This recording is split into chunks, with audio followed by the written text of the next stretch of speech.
guys, what is up? It is me, Prince of What Is, and I am back here with another video. And before we get started, like usual, I have a few things to say.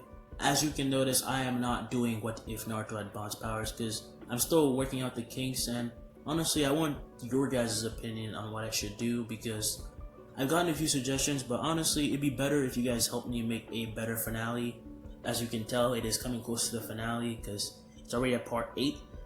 But I want to end it with a banger, so help me out a little bit in the comments and give me your thoughts on what the storyline should end with. I'm thinking of making Naruto go through the same thing that Bond did and going to purgatory, but I'm gonna need you guys to help me out on that. And also, I can see that only about 23% of you who watch the videos are actually subscribed, so if you could please hit that subscribe button so we could get a few steps closer to 1K, that would be really helpful. And yeah, let's get right to the story. Last time we left off, Deku goes to check who's at the door, and he sees Aizawa, and behind him, a deformed All Might, and lets them in. Izuku asks what they're doing here, and All Might says that they have to tell him the situation in front of his parents. Deku calls Yujiro, and they head to Inko's room and enter without making a noise, and then Deku walks up close to her bed and wakes her up. As she wakes up, she sees the two heroes who are in their house, and then Aizawa explains that Deku has to come and live in the UA dorms. Inko then says with kind of a sad voice, "Are you sure you can guarantee his safety?" All Might then looks straight at her and promises that he guaranteed that Deku won't even have as much as a scratch on him.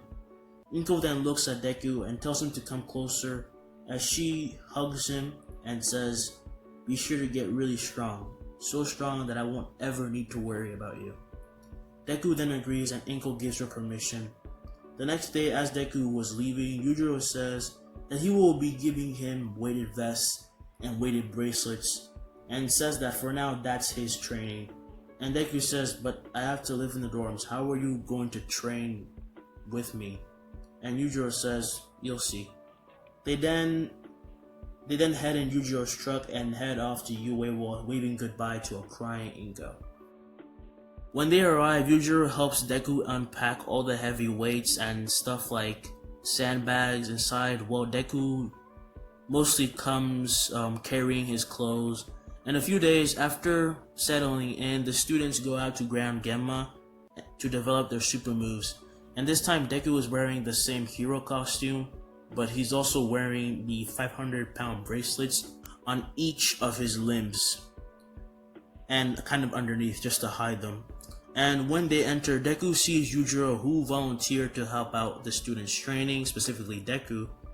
And so Deku, confused to how and why he can just do this in a better way, decides to just train with his dad. With Deku a little bit more restrained, this makes the fight harder and makes the training more effective. And after fighting for a while, Deku is realizing that the movements aren't quick enough. So he has an idea that if chain moves aren't always going to work on an opponent as strong as Yujiro, he has to release all his strength at once with no wasted movement. He then gets in a running stance, and then in one moment, he appears in front of Yujiro with a kick. Yujiro then gets a scratch on his face before swatting him away towards a pillar, leaving a crack in it, and he lands back down. Yujiro then says, "Nice, you finally got a hidden. So, what are you gonna name it?"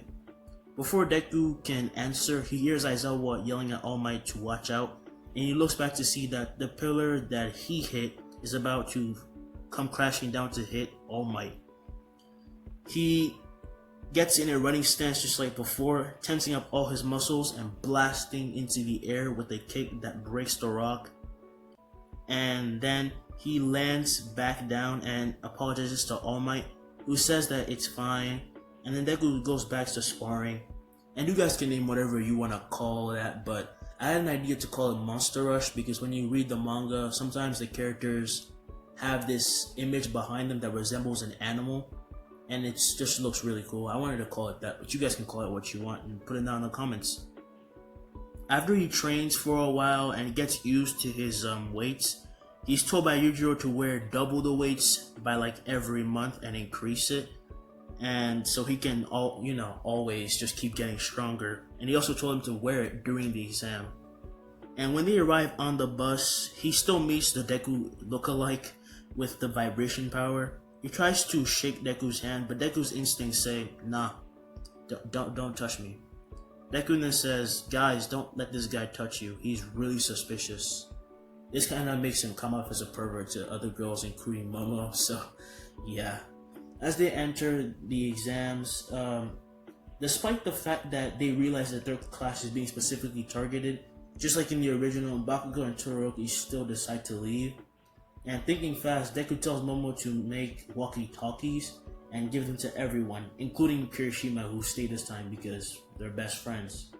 Deku then says, "Guys, if you're going to split up, fine, but at least take these so we can be in contact. That way, if you need help, we'll come get you."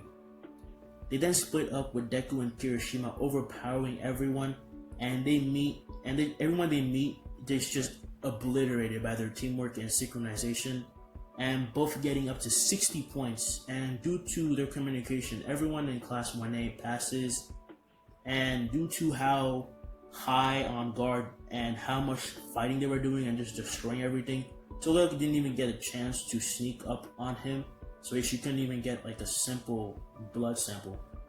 Soon after they all regroup, except for Bakugo and Todoroki, the second part of the exam starts with Gangwalker coming out with his people and playing villains as the students have to save people.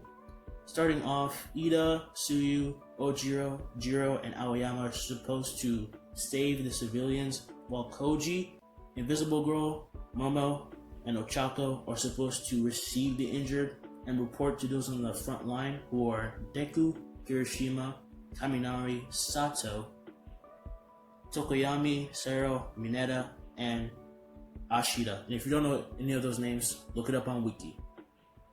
And they're fighting on the front lines, so that's the kind of system that they've established. And they're easily beating the underlings and head for Gang Orca himself, while other students from other classes also join in. And they kind of hold him back enough for their classmates to tend to the injured. Soon the exam ends, and after it all, everyone passes except Bakugo and Todoroki because they were off doing some bullshit. And soon after, Deku sends a picture of his license to his mom and dad, and Yujiro was watching in the sidelines because he is a hero, but you know what I mean. And yeah, he just sends them the picture and goes back to UA. And he's still wearing, by the way, he's specifically wearing 1,000 pounds, just want to mention it. One day, as they're in the classroom, Aizawa talks about the work studies and introduces the big three and leaves them to say to the class a few things. And Deku recognizes Mirio because, he's the guy that popped out of the ground while he was just walking around UA. And when they don't get what Mirio is trying to explain, he suggests that they fight him instead. So they go back to Ground Gamma and start a fight. And as soon as Aizawa says to start, Mirio just disappears, falls to the ground, popping up, hitting everybody and destroying them by punching them in the stomach really fast. However, when he tries to hit Kaminari, it does nothing because Kaminari just, Kirishima. When he tries to hit Kirishima, it does nothing because Kirishima, hardened on impact. And then he tried to punch Mirio through his face, and then as he was about to do that, his hand just passes through, which kind of catches him off guard, and then he gets punched in the ribs and then falls to the ground. That's when Deku comes in, and Mirio and him duke it out, with Deku completely ignoring Mirio's permeation tricks, because he isn't afraid of being hit, and when he couldn't dodge his punches, he would just tank them and throw a punch way stronger. And eventually Mirio was being completely overpowered due to Deku's way more superhuman body. And soon Aizawa stopped the fight out of consideration for Mirio. And he was on his knees kind of out of breath, and Deku reached out a hand to him and helped him up. Deku then says, "Good fight, but can you put on your clothes?" Mirio, embarrassed, put on his pants and then proceeded to explain what he was talking about, that having a strong core doesn't matter, it's the way you think on your feet and maneuver that matters. The class then heads back to their class while talking about how cool Mirio was, everyone except Bakugo of course, being salty. And after school is over, Deku and Kirishima were heading back to the dorms and get stopped by All Might and Mirio at his side, who are saying that they have to talk about the work studies, and says that they should both try to go to Night-Eye's agency. And Mirio agrees because they both definitely have potential from his point of view. And the two leave after concluding that they're going to Night-Eye's agency. And this is especially important for Kirishima this timeline because Night-Eye doesn't want him to have it, he wants Mirio to have one for all because he thinks Mirio is just a better successor. I think we can all agree with that. After arriving, Deku and Momo go outside to have a simple talk until bedtime, and then they kiss each other goodbye and then go to sleep. Not in the same room, of course, weirdos. The next day, Izuku wakes up and Kirishima is still in his normal clothes, and he goes up to Kirishima and asks him what's going on. And Kirishima tells him everything that happened, like the fight between him and Bakugo just starting a fight because of his frustrations. By the way, Kirishima won. And Deku gets up to Bakugo and says, "What the hell is wrong with you? You don't even hang out with Kirishima. What gives you the right to release all your anxieties on someone else because you fucked up? You're lucky that I'm listening to Kirishima and not beating the shit out of you." He then runs to class with Bakugo seeing his demon back pop and remembers the day when Deku went berserk and was just covered in blood from beating up the Nomu, and he just fell in fear. 3 days later, Kirishima was free from house arrest and finally came back to class, and the next few days, with the help of everyone, he caught up to his studies. And then soon him and Deku and Mirio head to Night-Eye's agency, and once they arrive, they see Night-Eye torturing Bubble Girl with his tickling machine, and they're just like, what the hell? But also just checking out Bubble Girl's body. Just saying, why does she wear that kind of costume? She's asking for harassment. I'm just saying, man. It's like Nami.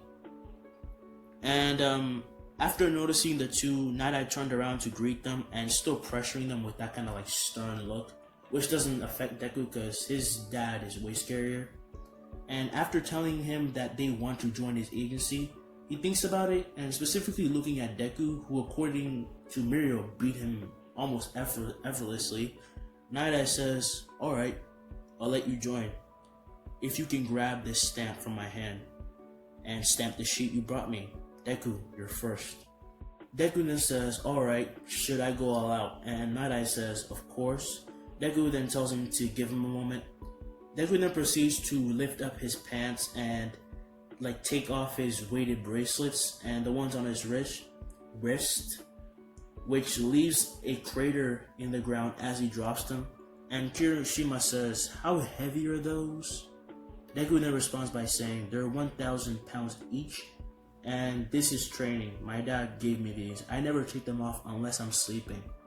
Mirio then asks, "Did you wear that while fighting me?" And Deku says, "Yeah, sorry, but I have to get stronger." And Nighteye is impressed at his work ethic and sees him as a potentially really good hero. Deku also grabs his scarf, which shocks Nighteye because he looks exactly like Eraserhead right now, and he didn't know that Eraserhead had any students, close disciples.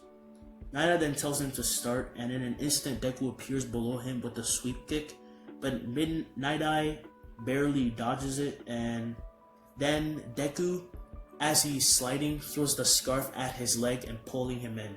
Nighteye uses this to his advantage and went down for a kick as he was being pulled in, and when Deku sees this, he dodges in and grabs his wrist, the hand that was holding the stamp, and then held him in an arm bar before Nighteye could even react. And then he grabbed the stamp as he twisted Night-Eye's wrist to release it and grabbed it and then stamped the paper himself. It wasn't that Night-Eye's quirk wasn't activated or just messing up, it's just that his body could not react as fast to counteract someone like Deku and his moves. Nighteye then says, "How come you didn't get one for all?" which kind of made Kirishima more sad. And then Deku says, "Oh, All Might offered it to me, but I refused. Besides, I don't need it. I'm gonna be the strongest without a quirk." Nighteye is truly impressed and thinks that Deku will make a fine hero when he debuts. And after this, Kirishima fights for the stamp as well, doing way better than the original Deku would have.